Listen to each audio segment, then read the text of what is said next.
Hello friends, welcome back to my channel food lover মিষ্টি। আজকে healthy and tasty এবং pure veg recipe.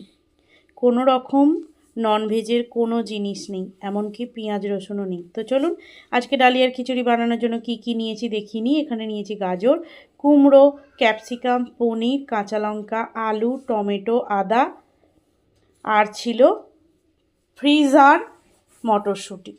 এই ছিল আজকের ডালিয়ার খিচুড়ি বানানোর উপকরণ। তো চলুন রেসিপিটা বানাই। খুব ইজি ওয়েতে এই রেসিপিটা বানাবো, কিন্তু সেই অনুযায়ী সুস্বাদু। মানে আমার বাড়ির সবাই, আমার বাড়িতেও তো ছোট মেয়ে আছে, তাই সেই রেসিপিটা যখন পছন্দ করেছে, আশা করি আপনারা যারা আমার রেসিপিটা দেখছেন তারাও এই রেসিপিটাকে পছন্দ করবেন এবং অবশ্যই বাড়িতে ট্রাই করে খেয়ে দেখবেন। দেখলেন কড়াইতে দিয়ে দিলাম 1 চামচ মতো সর্ষের তেল, দিলাম জিরে আর শুকনো লঙ্কা ফোড়ন, কড়াইতে দিয়ে দিলাম যে সমস্ত সবজি সেগুলো সমস্ত, আর মটরশুঁটিটা দিইনি এখনও, কিন্তু ওটাকে আমি জলে ভিজিয়ে রেখেছি, কারণ ফ্রিজে রাখা ছিল যেহেতু বরফ হয়ে গেছিলো, তাই ওটাকে ভিজিয়ে রেখেছিলাম। আর হ্যাঁ, রাঙা আলু দিয়েছি এর মধ্যে, এই যে সাদা সাদা যেগুলো দেখতে পাচ্ছেন সেগুলো হলো রাঙা আলু দিয়েছি। তো সবজিটা ওই তেলটার মধ্যেই ফ্রাই করে নেব, সুন্দর করে হালকা হালকা লাল করে ফ্রাই করব। বেশি লাল করে ফ্রাই করলে কিন্তু হেলদি জিনিসটাই নষ্ট হয়ে যায়, তাই না? তাই আর কি। তো দেখুন হালকা হালকা একদম কড়াইয়ের গায়েতে লেগে যাচ্ছে মানেই তেল কিন্তু কম আছে। তেল বেশি থাকলে কড়াইয়ের গায়েতে লাগবে না। তাই দেখুন হালকা হালকা ফ্রাই হয়ে গেছে। এরপরে দিয়ে দিলাম পনিরটা, ওই 150 গ্রাম মতো পনির দিয়েছি। পনির বেশি কম সেটা আপনাদের ব্যাপার, কিন্তু হ্যাঁ পনিরটা দেবেন, তার একটা সুন্দর টেস্ট আছে, একটা সুন্দর গন্ধও আছে।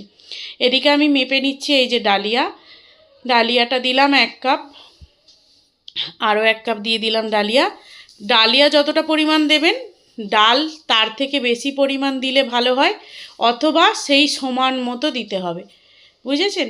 কম দিলে কিন্তু হবে না, তাহলে টেস্টটা নষ্ট হয়ে যাবে। দেখুন 2 কাপ ডালিয়া আর 2 কাপ মুগের ডাল নিয়েছি, কিন্তু আমি কিন্তু মসুর ডাল ব্যবহার করিনি। আপনারা যারা মসুর ডাল খেতে চান মসুর ডাল দিয়ে করতে পারেন, খুবই টেস্টি হয়। তবে কিছু কম মানে টেস্ট বা স্বাদ যাই বলেন, কোনো রকম কোনো কম হয়নি।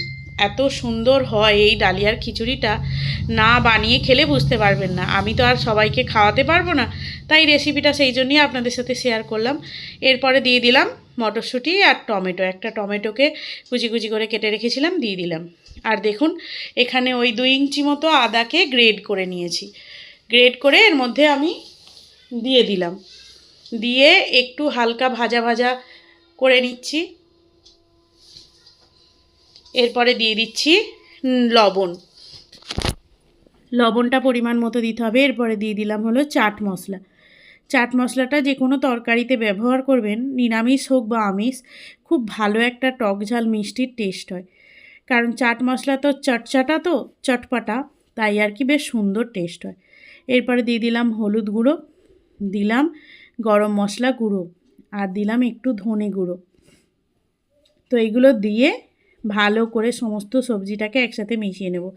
আমি কিন্তু তেল খুবই অল্প পরিমাণ দিয়েছি, আর এতে মিষ্টি ব্যবহার করব না, কোনো প্রয়োজনই নেই, কারণ কুমড়ো দেওয়া আছে মিষ্টি। আর এমনিতেও এই সমস্ত সবজি যেমন গাজরটাও মিষ্টি মিষ্টি লাগবে, তারপরে হচ্ছে আপনার ওই মটরশুঁটিটাও মিষ্টি মিষ্টি লাগবে, এতে মিষ্টি দেওয়ার কোনো প্রয়োজন নেই। আর যারা ডায়েট করছেন তারা এই খিচুড়ি রেসিপিটা বানিয়ে খেলে না ভাত খাওয়া ভুলেই যাবেন। সত্যি বলছি, মানে ভাতের খিচুড়ি খাওয়া ভুলে যাবেন, এত টেস্টি হয় এই খিচুড়িটা, আর সময়ও খুব অল্প লাগে। এরপরে আমি যে ডালিয়া আর ডালটা যেটা ধুয়ে রেখেছিলাম, ধুয়ে একটু সামান্যক্ষণ ভিজিয়ে রেখেছিলাম, যাতে ওদিকে সিদ্ধ হতে সময়টা কম লাগে। তো দেখুন দিয়ে এবার পুরোটাকে ভালো করে মিক্স করে নিচ্ছি, পুরোটাকে একদম, মানে সবজির সাথে আর একটু ডালটার সাথে। একটু হলুদ গুঁড়ো কম লাগছিল, তাই আর একটু হলুদ গুঁড়ো দিয়ে দিলাম। বেশিক্ষণের রান্না নয়, খুব অল্প সময়ের রান্না। রেসিপিগুলো যদি আপনাদের ভালো লেগে থাকে অবশ্যই কিন্তু কমেন্ট করে জানাবেন। সাবস্ক্রাইব করেন না করেন, রেসিপিগুলো দেখে ট্রাই করতে পারেন বাড়িতে, অবশ্যই ভালো লাগবে। খেয়ে আমাকে অবশ্যই জানাবেন যে আদৌ কি সত্যি ভালো হয়েছিল কি না, যেটা আমি বারবারই বলে থাকি। তো এখানে আমার যখন সমস্তটা মিক্স করা হয়ে গেছে, এরপর আমি দিয়ে দিলাম গরম জল। গরম জল ভালো করে দিয়ে মিশিয়ে এবার আমি চাপা দিয়ে এটাকে ফুটে সেদ্ধ হতে দেবো, কারণ সবজিগুলোও সিদ্ধ হবে আর সাথে ডাল এবং ডালিয়াটাও সিদ্ধ হবে। তো দেখুন এরপরে চাপা খুলে দেখছি, এই যে প্রায় অনেকটাই হয়ে গেছে, তবুও আর একটু চাপা দিয়ে দিয়ে করতে হবে। সবাই বলে যে মানে তরকারি আধা সিদ্ধ হয়ে যাওয়ার পর যদি জলের প্রয়োজন হয় তখন গরম জল করে দিতে হবে। কোনো প্রয়োজন নেই, ঠান্ডা জল দিলেও টেস্টের কোনো রকম কোনো হেরফের হয় না। দেখুন রেডি হয়ে গেছে। এরপর একটা বাটিতে সার্ভ করে নেব। সার্ভিং বোল নিয়ে নিয়েছি। এর মধ্যে এবার আপনারা যদি মনে করেন যে ডালিয়ার খিচুড়িটা পাতলা পাতলা খাবেন, তো সেটা আপনারা জল দিয়ে পাতলা করে নিতে পারেন। আর যদি কেউ মনে করেন যে জমাট বাঁধা খাবেন, তাহলে সেরকমও রাখতে পারেন, কোনো অসুবিধা নেই।